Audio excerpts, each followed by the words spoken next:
Hi hello friends, இன்றைக்கி இந்த வீடியோவில் பிரதீப் ரங்கநாதன் நடித்து ரிலீஸ் ஆகிருக்க டிராகன் படத்துடைய ரிவ்யூ தான் பார்க்க போகிறோம். படத்தில் ராகவன் அப்படிங்கிற கேரக்டரில் பிரதீப் ரங்கநாதன் நடிச்சிருக்காரு. ஸ்கூலில் நல்ல பையனாக இருக்க பையன், நல்லா படிச்சுட்டு இருந்த பையன் சில காரணங்களால் கெட்டவனாக இருந்தால் தான் எல்லாத்துக்குமே பிடிக்குது அப்படின்னு நினச்சிக்கிறான். காலேஜ் சேர்ந்தவன் காலேஜில் படிக்காமல் அரியர்ஸ் வச்சுட்டு சுற்றிட்டு இருக்கான். அதுக்கப்புறம் காலேஜில் படிக்காதனால அவனுடைய லைஃப் எப்படியெல்லாம் மாறுச்சு, கெட்டவனாக மாறினதுனால சொன்ன பொய்களால் நடந்த விளைவுகள், அதையெல்லாம் அவன் எப்படி ஃபேஸ் பண்ணா, வெச்ச அரியரையெல்லாம் கிளியர் பண்ணானா, செஞ்ச தப்பையெல்லாம் சரி பண்ணானா அப்படிங்கிறத அந்த படத்தோட மீதி கதை. படத்தில் பிரதீப் ரங்கநாதன் லவ் டுடே படத்தில் நடிச்சிருந்த மாதிரியே நல்லாவே நடிச்சிருந்தாரு. அவருடைய நடிப்பு பாராட்டுற விதமாகவே இருந்துச்சு. அது மட்டும் இல்லாமல் இந்த படத்தில் கைடு கோளர், அனுபவம் பரமேஸ்வரம் அப்படின்னு 2 ஹீரோயின்ஸ் நடிச்சிருந்தாங்க. அது மட்டும் இல்லாமல் படத்தில் காலேஜ் பிரின்சிபலாக மிஷ்கின் நடிச்சிருந்தாரு. அது மட்டும் இல்லாமல் அப்பா கேரக்டரில் ஜார்ஜ் மரியம் நடிச்சிருந்தாரு. படத்தில் இம்பார்ட்டன்ட் கேரக்டர்ஸில் விஜய் சித்து விலாக்ஸ்லேருந்து விஜய் சித்து அண்ணாவும் ஹர்ஷத் கானும் நடிச்சிருந்தாங்க. அந்த கேரக்டர்ஸ்லாம் பார்க்கறதுக்கே ரசிக்கும்படியாக இருந்துச்சு. படத்தில் இருந்த எல்லா கேரக்டர்ஸுக்குமே ஓரளவுக்கு கேரக்டர் இம்பார்ட்டன்ஸ் அப்படிங்கிறது படத்தில் கொடுத்துருந்தாங்க. எந்த கேரக்டருமே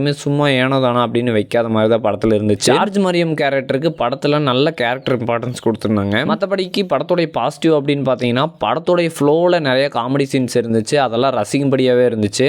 படத்துடைய சாங்ஸ் ஆகட்டும், காமெடி சீன்ஸ் ஆகட்டும், படத்தை விட்டு எங்கேயுமே கொண்டு போகாமல் நேராக கிரிப்பிங்காக ஸ்டோரி லைனோடவே போயிட்டு இருந்துச்சு. மற்றபடிக்கு படத்தில் மைனஸ் அப்படின்னு பார்த்தீங்கன்னா, படத்தில் நடக்கக்கூடிய நிறைய விஷயங்களை நம்மளால் ப்ரெடிக்ட் பண்ண முடிஞ்சுது. இதுதான் நடக்கும் அப்படின்னு நம்ம நினைப்போம், கரெக்டாக அதுவே நடக்கிற மாதிரி இருந்துச்சு. படம் 2 மணி நேரம் 37 நிமிஷம் ஓடுது. ஆனால் படத்தில் ஸ்லோவாக ஃபீல் பண்ணாத அளவுக்கு கிரிப்பிங்காகவே ஓரளவுக்கு ஸ்பீடாகவே படத்தை கொண்டு போயிருந்தாங்க. ஓவராலாக டிராகன் படத்துக்கு கண்டிப்பாக 5க்கு 4 கொடுக்கலாம். நீங்கள் டிராகன் படம் பார்த்துட்டீங்க, நல்லா இருக்குதா இல்லையா அப்படிங்கிறத மறக்காமல் கமெண்ட்டில் சொல்லிடுங்க.